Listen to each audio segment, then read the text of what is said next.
기억 속 그 아이는 지금의 나를 이해할 수 있을까? 아이였던 당신은 지금의 당신을 이해할 수 있을까요? 오랜만에 꺼내보는 오래된 사진 속 해맑게 웃고 있는 작은 얼굴은 지금보다 훨씬 작았지만 훨씬 더 크고 단단한 무언가를 품고 있었을지도 모릅니다. 그 아이는 세상의 계산법을 몰랐고 사람들의 시선을 신경 쓰지 않았으며 무언가가 되고 싶다기보다 그냥 지금 있는 그대로 충분하다고 믿었겠죠. 그 시절의 당신은 부끄러움도 많았지만 놀랍도록 용감했습니다. 왜냐하면 아직 실패라는 말을 배우지 않았기 때문입니다. 그러나 시간은 흐르고 우리는 조금씩 다듬어지고 깎이며 점점 정답에 가까운 존재가 되어갑니다. 그러면서도 마음 한구석이 이상하게 허전해졌다는 걸 당신도 알고 있을 겁니다. 철학자 니체는 말합니다. 어린아이야말로 가장 높은 형태의 인간이다. 유희할 수 있는 힘, 창조할 수 있는 순수함. 그것이 삶을 다시 시작하게 만든다. 그렇다면 묻고 싶습니다. 지금의 나는 삶을 유희로 느끼고 있나요? 창조가 아니라 복사와 반복 속에서 자신을 점점 지워가고 있진 않나요? 어릴 적 당신은 어땠나요? 누가 뭐래도 끝까지 집을 짓던 모래사장. 혼자서도 주인공이 되던 골목길. 그 아이는 어떤 것에도 스스로를 맡기지 않았습니다. 스스로 질문하고, 스스로 웃으며, 스스로 세상을 놀이터로 만들 줄 알았죠. 이제는 당신이 그 아이를 바라봐야 할 시간입니다. 그 아이는 오늘 당신에게 묻고 있습니다. 왜 그렇게 피곤해 보여? 요즘은 뭘 하며 웃어? 어른이 된다는 건 그렇게 슬픈 거야? 당신은 그 질문에 뭐라고 답하겠습니까? 어른이 된다는 건 모든 걸 가질 수 있는 힘이 아니라 잃어버린 것을 모른 척하는 습관이 되기도 하니까요. 철학자 아리스토텔레스는 행복이란 무언가를 완성하는 상태가 아니라 계속해서 가능성으로 살아있는 상태라고 했습니다. 그렇다면 지금 당신 안에 그 가능성은 살아있나요? 당신은 그 아이에게 보여줄 수 있을 만큼 당신 자신을 사랑하고 있나요? 그 아이의 눈으로 어른이 된 당신의 세계를 다시 들여다보려 합니다. 한 번 더 묻겠습니다. 기억 속 그 아이는 지금의 당신을 보고 웃을까요? 아니면 울까요? 그 아이의 눈으로 어른이 된 당신을 바라본다면 그 아이는 당신을 보고 놀랄지도 모릅니다. 왜 그렇게 말이 없어? 왜 아무 말도 하지 않고 그냥 웃기만 해? 어릴 적 당신은 마음에 드는 게 있으면 손뼉을 쳤고, 화가 나면 소리를 질렀고, 슬프면 숨김없이 울었죠. 그러다 이내 별일 아니라는 듯 풀밭 위를 구르며 다시 웃을 줄 알았던 당신. 지금은 어떤가요? 기분이 어떠냐는 질문 앞에 습관처럼 괜찮아라고 말하는 당신. 정말 괜찮은 건가요? 아니면 괜찮다고 말해야 할 자리에 익숙해진 건가요? 노자는 말합니다. 있는 그대로의 자연을 거스르지 않는 것이 도라고. 억지로 흐름을 막으려 하면 물은 반드시 넘치게 되어 있다고. 당신은 지금 마음의 흐름을 막고 있지는 않나요?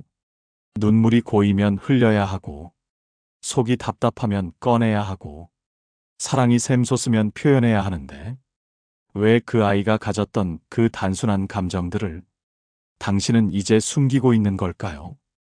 바람이 부는 날이면 괜히 창문을 열어두던 당신. 지금은 왜 그 창문을 닫아두고 먼지도 햇빛도 들지 않는 방 안에만 머무는지 그 아이는 이해하지 못할지도 모릅니다. 어른이 된다는 건 지혜로워지는 것이기도 하지만 자신을 자꾸만 감추는 훈련이 되기도 하지요. 모서리를 부드럽게 다듬는 대신 스스로의 모양을 잊어버리는 일. 그러니 이제 아이의 눈으로 당신을 바라봐 주세요. 그 아이는 묻습니다. 왜 네가 제일 하고 싶은 걸 안 하면서 살아? 왜 다른 사람이 시키는 걸로 하루를 채워? 스토아 철학자 에픽테토스는 자신이 통제할 수 없는 것에 집착하지 말고 자신이 품을 수 있는 것에 온 힘을 기울이라고 했습니다. 그 아이는 하루를 전부 자신의 것으로 살았고 무엇을 하든 그 안에서 놀 줄 알았습니다.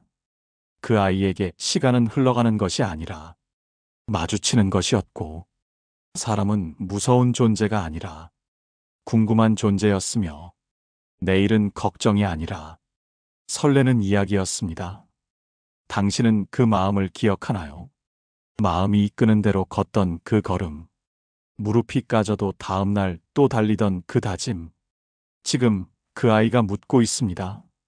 당신은 지금도 달리고 있나요? 아니면 멈춘 채 남이 달리는 걸 바라보고만 있나요? 우리는 자주 변명합니다. 어른이니까, 책임이 많으니까, 시간이 없으니까. 그러나 그 아이는 말할 겁니다. 시간은 원래 없었어. 그걸 만들어가던 게 바로 나였잖아라고. 이제는 당신 차례입니다. 그 아이가 당신 안에서 잠든 채 더는 꿈꾸지 못하게 두고 싶지 않다면 한 번은 대답해야 합니다. 지금의 나는 당신이 기대하던 모습인가요? 아니면 어디서 길을 잃었는가요?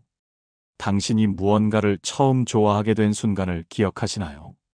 심장이 조금 빠르게 뛰고 아무도 시키지 않았는데도 자꾸만 손이 가고 밤이 늦도록 그 생각에 잠기고 말았던 그때의 마음. 그 아이에게는 목적이 없었습니다. 누구에게 보여주기 위해서도 무언가를 성취하기 위해서도 아니었죠. 그저 그 자체가 즐거웠고 그 자체로 충분했던 그 단순하고도 빛나던 동기. 지금의 당신은 어떠신가요? 무엇을 하든 먼저 떠오르는 건 이게 도움이 될까? 시간 낭비 아니야? 돈은 되겠어? 마음의 문장들이 질문이 아닌 계산으로 바뀌기 시작한 이후 우리는 마음이 향하는 곳보다 논리가 향하는 쪽을 따라가게 됩니다. 하지만 아리스토텔레스는 사람은 이성적이기 때문에 인간이 아니라 욕망하고 꿈꾸는 존재이기 때문에 인간이라 했습니다. 당신이 잃어버린 것은 이성이 아니라 그 처음의 순한 열망입니다. 그 아이는 작은 돌멩이 하나에도 한참을 들여다보며 그 안에 마법이 있을지도 모른다고 믿었고 자신이 그리는 그림이 진짜 세상이 된다고 상상할 줄 알았습니다. 그러나 지금의 당신은 현실을 정확히 아는 만큼 가능성을 의심하고 꿈을 가늠하려 합니다. 노자는 이렇게 경고합니다. 지나치게 밝은 눈은 어둠을 두려워하게 되고 지나치게 복잡한 마음은 단순함을 경계하게 된다. 당신은 처음에 어떻게 이 길을 걷기 시작했나요? 무엇이 좋아서, 무엇이 궁금해서 그 첫 발을 뗐던가요? 그리고 지금은 어떤가요? 그 처음의 마음이 어디쯤 흘러가고 있다는 걸 알고는 있나요? 철학자 칸트는 사람은 자기 안의 별빛을 잊을 때 세상이 두렵기 시작한다고 했습니다. 별빛은 아주 오래 전부터 당신 안에 있었던 것, 아무것도 모를 때 모든 것이 가능하다고 믿었던 그 마음, 그 마음이 사라진 것이 아닙니다. 단지 먼지 속에 가려 당신이 그것을 보지 못하고 있을 뿐입니다. 그러니 그 아이는 말합니다. 당신은 원래 그런 사람이 아니었잖아. 무엇이든 궁금해하고 한 번 좋아하면 끝까지 파고들고 자기만의 세상을 만들 줄 아는 아이였잖아. 그러니 이제는 기억해 주세요. 처음의 마음이란 새로운 무언가를 시작하는 용기가 아니라 내 안에 오래도록 있었던 무언가를 다시 꺼내어 들여다보는 일이라는 걸. 그 아이가 믿던 진짜 나는 어디에 있을까? 어릴 적 당신은 자기 자신을 의심하지 않았습니다. 거울을 보며 스스로에게 말을 걸었고 혼잣말 속에서도 꿈을 꾸었고 무엇보다 자신을 참 많이 믿었습니다. 내일은 꼭 공룡을 만나게 될지도 모른다고. 크면 하늘을 날 수 있을 거라고. 슬퍼도 시간이 지나면 괜찮아질 거라고. 아무 근거도 없이 믿을 수 있었던 그 순수한 자기 확신. 그것이 바로 그 아이가 붙잡고 있던 진짜 나였습니다. 당신도 알았을 겁니다. 그 진짜 나는 늘 조용했지만 명확했습니다. 남들과 비교하지 않았고, 눈치 보며 줄을 서지도 않았으며, 남의 기대에 맞춰 목소리를 바꾸지 않았습니다. 그런데 우리는 어느새 그 조용한 목소리 대신 시끄러운 세상의 기준을 듣게 되었습니다. 철학자 소크라테스는 말했죠. 가장 나쁜 영혼은 남의 목소리를 자기 목소리처럼 믿는 것이다. 당신은 지금 자기 목소리를 듣고 있나요? 아니면 오래전부터 남이 만들어준 정답을 자기 답처럼 외우고 있는 중은 아닌가요? 그 아이는 자신을 설명할 필요가 없었습니다. 그냥 존재 자체로 충분했고, 누군가가 좋아해 주길 기다리기보다 스스로 좋아하는 것을 찾는 데 집중했죠. 지금은 어떠신가요? 다른 사람이 나를 좋아할까? 이 말하면 이상하게 보일까? 이 옷, 내가 어울릴까? 그 질문들이 진짜 당신의 목소리를 얼마나 멀리 밀어내고 있는지요. 도가에서는 자연이란 가장 본래적인 나 자신과 가까워질 때 비로소 우주의 도와 조화를 이룬다고 말합니다. 그 아이가 믿었던 진짜 나는 단단하지 않았습니다. 하지만 순수했습니다. 화려하진 않았지만 단정했고, 어설펐지만 정직했습니다. 그 아이는 지금도 당신 안에 있습니다. 다만 너무 오랜 시간 침묵한 채 갇혀 있었을 뿐, 당신은 정말로 지금의 자신이 그 아이가 바라던 모습이라 말할 수 있을까요? 아니면 어딘가에서 길을 잃고 이제는 그 아이를 떠올리는 일조차 두려워하게 된 건 아닐까요? 니체는 다시 한번 묻습니다. 너는 너 자신이 되었는가? 이 물음은 무언가를 이뤘느냐는 질문이 아니라 스스로를 저버리지 않았느냐는 깊은 성찰의 울림입니다. 그 아이는 아마 지금도 기다리고 있을 겁니다. 당신이 다시 그 순한 눈빛으로 세상을 바라봐 주기를, 그 순전한 믿음으로 자신을 안아주기를. 다음 회차에서는 그 아이가 꿈꾸던 세계는 지금의 현실과 얼마나 닮았고 또 얼마나 멀어졌는지를 함께 들여다봅니다. 어린 시절 당신은 하루하루가 이야기가 되는 세상에서 살았습니다. 비 오는 날이면 공룡이 돌아올 것만 같고, 구름 사이로 빛이 새면 누군가가 하늘을 열고 있다고 믿었죠.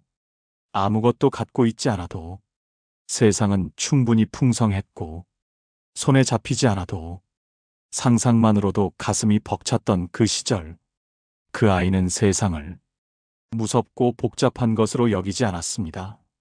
낯선 사람에게도 인사를 건넸고, 길가의 돌멩이에도 이름을 붙여주었죠. 모든 것이 살아있고 모든 일이 연결되어 있다고 느꼈던 그 환한 믿음. 하지만 지금 당신은 이 세계를 어떻게 마주하고 있나요? 출근길엔 늘 두 눈을 피곤하게 뜨고, 건물과 사람들 사이를 목적처럼 통과하고, 해는 떴는지조차 모른 채 하루가 흘러가 버리는 날들. 그 아이는 이 모습을 이해할 수 있을까요? 왜 아무것도 바라보지 않아? 왜 그냥 지나가기만 해? 그 아이가 꿈꾸던 세계는 이토록 뾰족하고 이토록 서두르는 곳이 아니었을 겁니다. 노자는 말합니다. 지극히 부드러운 것이 지극히 단단한 것을 이긴다고. 어린 마음은 단단하지 않았지만 쉽게 부러지지도 않았습니다. 왜냐하면 그 마음은 흐르고 감싸고 기다릴 줄 알았기 때문이죠.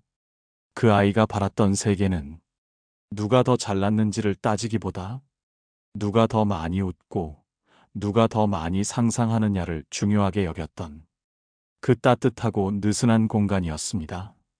지금 당신의 세계는 그 꿈과 얼마나 닮아 있나요? 혹은 어디서부터 멀어지기 시작했나요?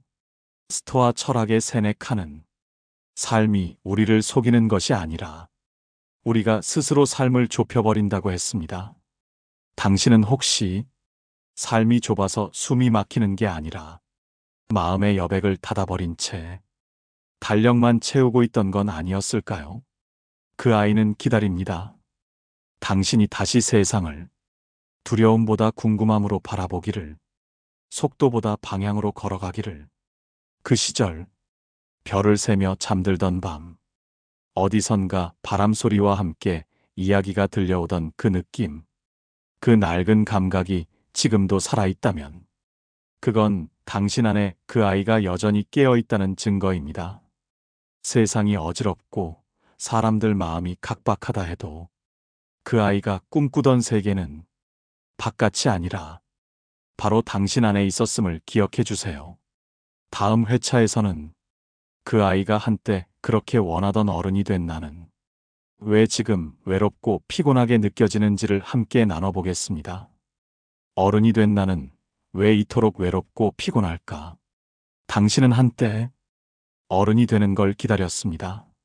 어른이 되면 아무도 뭐라 하지 않을 거라 믿었고, 하고 싶은 걸 마음껏 할 수 있을 줄 알았으며, 누구보다도 멋진 사람이 되어 있을 거라 생각했죠.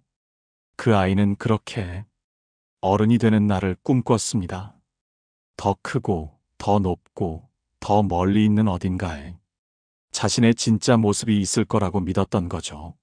하지만 지금의 당신은 그토록 바라던 어른이 되었는데, 왜 이렇게 외롭고 피곤하고 텅 빈 느낌이 드는 걸까요? 누군가의 기대를 안고 또 누군가의 실망을 막기 위해 오늘도 무언가를 애써 해내고 있지만 그 끝에서 마주하는 건 정말 이게 나인가? 라는 조용한 의문. 사람이 성숙해지는 첫걸음은 스스로 생각하기 시작하는 것이라 했습니다.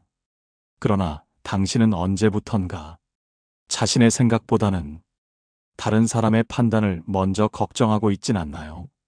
어린 시절 당신이 바라본 어른은 자신감 있어 보였고, 무언가를 결정할 수 있었고, 늘 바쁘고 중요해 보였습니다.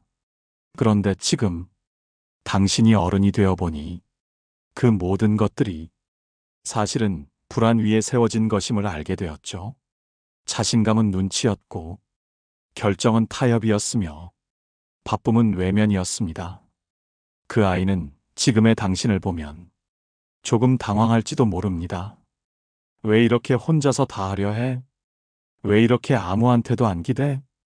어른이 된다는 건 혼자서 버티는 걸 배우는 게 아니라 누구에게 어떻게 기대는지를 알아가는 일인데, 당신은 언제부턴가 기대는 게 약하다고 믿고 괜찮지 않아도 괜찮은 척을 해왔던 건 아닌가요? 니체는 말합니다. 모든 무게를 짊어지는 자는 마침내 그 무게로부터 무감각해진다고. 당신은 혹시 너무 많은 것을 견디느라 자신이 무너지고 있다는 걸 느끼지 못하고 있는 건 아닐까요? 당신 안에 그 아이는 지금도 말을 겁니다. 혼자 있을 때 슬프면 누구에게라도 말을 걸 수 있었잖아. 왜 지금은 그 누구에게도 나 좀 안아줘라는 말 한마디를 꺼내지 못해? 어릴 적 당신은 세상이 넓고 어른이 많아 자신은 언제든 보호받을 수 있다고 믿었지만, 어른이 된 지금 세상은 좁고 사람은 많지만 마음 둘 곳은 오히려 더 드물어졌죠. 스토아의 마르쿠스 아우렐리우스는 사람은 외부가 아닌 자신의 내면에서 고요를 찾아야 한다고 남겼습니다. 당신의 외로움은 누군가가 없어서가 아니라 당신 안에 그 아이와 너무 오래 이야기하지 않았기 때문일지도 모릅니다. 피곤하다는 건 몸의 문제가 아니라 마음이 자꾸만 숨고 있기 때문입니다. 어디로 가야 할지 모를 때 우리는 자꾸만 걷기만 하게 되니까요. 이제는 그 아이가 바라던 어른의 모습이 무너지지 않는 사람이 아니라 무너지더라도 다시 웃을 줄 아는 사람이었다는 걸 기억해 주세요. 다음 회차에서는 어른이 된 우리가 시간이라는 감각을 잃어버리게 된 이유와 그 회복에 대해 함께 나눠보겠습니다. 우리는 언제부터 시간을 잃어버렸을까? 어릴 적 시간은 손에 쥘 수 있는 것이었습니다. 오후 햇살에 길게 늘어진 그림자, 우유 냄새와 함께 시작되던 아침, 방학의 마지막 날에 퍼지던 묘한 냄새 같은 것, 당신도 기억하실 겁니다. 시간이 너무 느려서 기다리는 게 힘들었던 그 시절, 오늘 하루가 아주 길게 느껴졌고, 내일이 오지 않을 것만 같았던 그 순간들. 하지만 지금, 당신은 시간을 느끼고 있나요? 아니면 시간에 쫓기고 있진 않나요? 눈을 뜨면 해야 할 일들이 밀려들고, 시계 바늘은 언제나 빠르며, 일주일이 금방 지나고, 계절은 도망치듯 스쳐 지나갑니다. 그 아이는 시간이 없다고 말한 적이 없었습니다. 단 한 번도 바빠서 못했어라고 말하지 않았죠. 왜냐하면 그 아이는 시간을 보내는 게 아니라 시간을 살고 있었으니까요. 아리스토텔레스는 행복은 순간순간 속에 있다고 했습니다. 크고 멀리 있는 게 아니라 지금 이 작은 찰나 속에 있다고요. 그런데 우리는 행복을 나중으로 미루기 시작했습니다. 좀 더 안정되면, 좀 더 벌면, 좀 더 참으면, 그때야말로 괜찮아질 거라고 스스로를 달래면서 오늘이라는 시간을 자꾸만 포장해서 내일로 보내버렸죠. 노자는 말합니다. 어제는 지나갔고, 내일은 아직 오지 않았다. 그러니 가장 좋은 시간은 지금이다. 당신은 지금을 살아가고 있나요? 아니면 계획표와 알람과 마감일 사이에서 시간이라는 선물을 일정으로 바꾸고 있진 않나요? 아이였을 때는 하루에 한 가지 일이면 충분했습니다. 딱 한 가지. 공기방울 불기, 달리기, 나무 밑에서 앉아있기. 그 한 가지에 깊게 빠져 있었고, 그 한 가지로 하루가 꽉 찼죠. 지금은 어떤가요? 하루에 10가지를 해도 아무것도 한 것 같지 않고, 시간이 있었는데도 어떻게 썼는지 기억나지 않는 날이 늘어만 갑니다. 철학자 칸트는 시간은 외부에 있는 것이 아니라 우리 마음의 방식이라고 했습니다. 그 말은 곧 우리가 시간을 느끼는 방식이 삶을 대하는 태도라는 뜻입니다. 아이에게 시간은 늘 기회였습니다. 뭔가를 시작할 수 있는 가능성, 뭔가를 더 해볼 수 있는 여유. 그래서 시간은 언제나 넉넉하고 어디론가 열려있는 창과 같았죠. 지금 당신에게 시간은 혹시 닫힌 문인가요? 빨리 지나가야 하는 터널인가요? 아니면 무언가를 놓쳐버린 뒤늦은 후회로만 남아있진 않나요? 그 아이는 다시 묻습니다. 왜 이렇게 항상 늦었다고 느껴? 무엇에 그렇게 쫓기고 있어? 그리고 조용히 덧붙입니다. 넌 아직 살아있잖아. 그것만으로도 지금은 늦지 않은 거야. 니체는 말합니다. 삶을 서두르지 말라. 삶은 언제나 당신보다 앞서 있지 않다. 그러니 하루 한 번은 시계를 보지 말고 하늘을 봐주세요. 해야 할 일 대신 하고 있는 일을 바라봐 주세요. 그리고 그 순간 당신 안의 시간이 다시 흐르기 시작할 겁니다. 아이였던 우리가 매일 마주했던 놀이라는 세계와 지금 당신의 삶에 그것이 어떻게 사라졌는지를 함께 사유해 보겠습니다.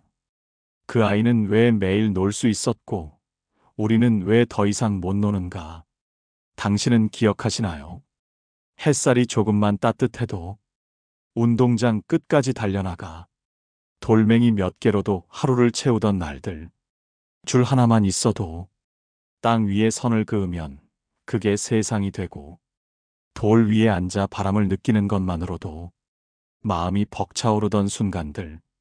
아이였던 당신은 하루하루를 놀이로 살았습니다. 놀이에는 이유가 없었고 결과를 따지지 않았으며 잘하든 못하든 그 순간에 웃을 수 있으면 충분했죠. 그런데 지금의 당신은 하루하루를 일로 살아갑니다. 시간을 써도 남는 게 없으면 아깝다 느끼고 모든 행동에는 성과가 따라야 하며 어딘가에 도달하지 못하면 헛된 일이라 여기는 습관 속에 있습니다.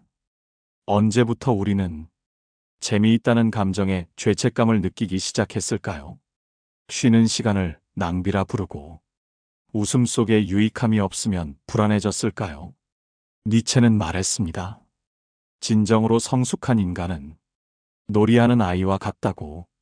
그는 놀이가 가장 창조적인 삶의 방식이라 보았고 그 안에서 자유와 힘이 자란다고 믿었죠. 그 아이는 알고 있었습니다. 몸을 움직이고 다른 사람과 부딪히며 생각지 못한 일이 벌어질 때 그게 바로 살아있음이라는 걸. 그러나 지금 우리는 계획된 활동과 정해진 결과 속에서만 움직입니다. 뭔가가 망가지지 않게, 길에서 벗어나지 않게 철저히 조심하며 놀이 대신 관리를 선택했죠. 하지만 아이는 넘어지면 그냥 웃었고, 지면 다시 도전했고, 이기고도 상대의 손을 잡았습니다. 왜냐하면 그 아이에게 중요한 건 과정 자체였으니까요. 노자는 억지로 하려 하지 말고 스스로 흐르게 하라고 했습니다. 놀이란 억지로 잘하려는 마음이 없는 상태, 바로 그 안에서 우리의 본 모습이 드러나고 서로가 연결됩니다. 당신은 요즘 언제 마지막으로 진심으로 웃어보셨나요? 남을 웃기기 위해서가 아니라 이 순간 너무 좋아서 웃은 적은 언제였는지 떠오르시나요? 칸트는 상상력은 이성보다 더 깊이 우리를 인간답게 만든다고 했습니다. 놀이에는 계산 대신 상상이 있고 논리 대신 이야기가 흐르죠. 그건 어쩌면 지금의 우리에게 가장 부족한 것이기도 합니다. 그 아이는 다시 묻습니다. 너 지금 재미있어? 이 질문에 선뜻 응이라고 대답할 수 없다면 어쩌면 삶에서 가장 중요한 것을 잠시 놓친 건지도 모릅니다. 놀이는 시간을 허비하는 것이 아니라 시간을 사랑하는 방법입니다. 놀이를 다시 시작하는 순간 삶은 단순해지고 당신은 다시 살아있는 사람처럼 느껴질 수 있습니다. 당신의 하루 안에 잠깐이라도 웃을 수 있는 틈이 있다면 그건 그 아이가 아직 당신 안에서 꿈틀거리고 있다는 증거입니다. 그 아이는 당신이 어른이 되어도 자기를 잊지 않길 바랐습니다. 당신이 지쳤을 때 달려와 등을 토닥이고 아무 말 없이 곁에 앉아주길 바랐고요. 기억 속 어린 나는 지금의 당신에게 묻습니다. 괜찮아? 가 아니라 이제 괜찮아도 되라고. 지금 이 순간에도 그 아이는 여전히 당신 안에서 조용히 숨 쉬고 있습니다. 그러니 너무 멀리 가지 마세요. 너무 많이 버티지 마세요. 너무 늦었다고 느끼지 마세요. 당신은 지금도 충분히 다시 시작할 수 있는 사람입니다.